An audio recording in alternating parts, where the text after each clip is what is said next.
Hello, I'm Daniel Stafford from the Stafford Voice. Today is May 31st, 2017, and this is your Midday Mashup. A massive blast tore through the diplomatic quarter of the Afghan capital Wednesday, killing at least 80 people and wounding more than 460, officials are reporting. Interior Ministry officials say a huge quantity of explosives hidden in a water tanker detonated at roughly 8:30 in the morning during rush hour on a busy boulevard in the Wazir Akbar Khan district, which houses embassies, banks, supermarkets, and government ministries. An entire city block was ravaged with office buildings left in rubble and charred vehicles strewn across the road in one of the deadliest single attacks in Kabul. Mohammed Hassan, aged 21, who was attending a training program at the bank half a block from the blast, who suffered cuts on his head and arms, said, "It felt like it was an earthquake, and after that I do not know what happened." The government of President Ashraf Ghani issued a statement condemning the twin blasts as, quote, heinous acts that go against the values of humanity as well as values of peaceful Afghans. It also said the attacks demonstrate the extreme level of atrocity by terrorists against innocent civilians. Public anger at the Afghan government built in the traumatic hours after the blast. People with grim, dazed faces strode along the sidewalks, avoiding piles of glass, or sat gloomily in modern offices with all their windows gone, watching the news on TV. Mirwais Yassini, a member of parliament, said, quote, "This is an inept government that cannot protect the people and must be dissolved. It is time for an interim government to be formed.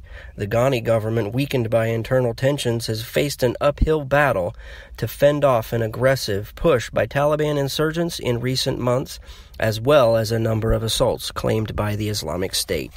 In other news, money can't buy you love, unless you're billionaire space mogul who says he's, quote, absolutely convinced there are aliens on Earth. Say what? Billionaire aerospace entrepreneur Robert Bigelow, yeah, I know, said in an interview with 60 Minutes that not only are aliens real, but that he's, quote, absolutely convinced they're already on Earth. Declining to comment on any personal UFO encounters, he did state, "I spent millions and millions and millions. I probably spent more as an individual than anybody else in the United States has ever spent on the subject of aliens," unquote. Kathy Griffin posts a photo of her holding a bloody head of President Trump. And after hours of much-needed attention that most suckless celebrities crave, she issues an apology saying she's just a comedian who crossed the line and that she'll probably do it again, but this time she's sorry and took the picture down. And can you imagine the backlash if somebody did that about Obama? Seriously, when Chelsea Clinton says it's vile and wrong and never funny to joke about killing a president, yeah, maybe you went too far. Speaking of going too far, Planned Parenthood's newly released annual report reveals abortion continues to be big business as abortions and taxpayer fundings go up, but other services go down. Here's the numbers. Patients seen, 2.4 million, a drop from last year's report of 2.5. Abortions performed, 328,348, which is an increase from last year's report of 323,999. Contraception services reported a drop of 136,244 from the previous year. Prenatal services dropped, as well as did the number of cancer screenings and prevention services.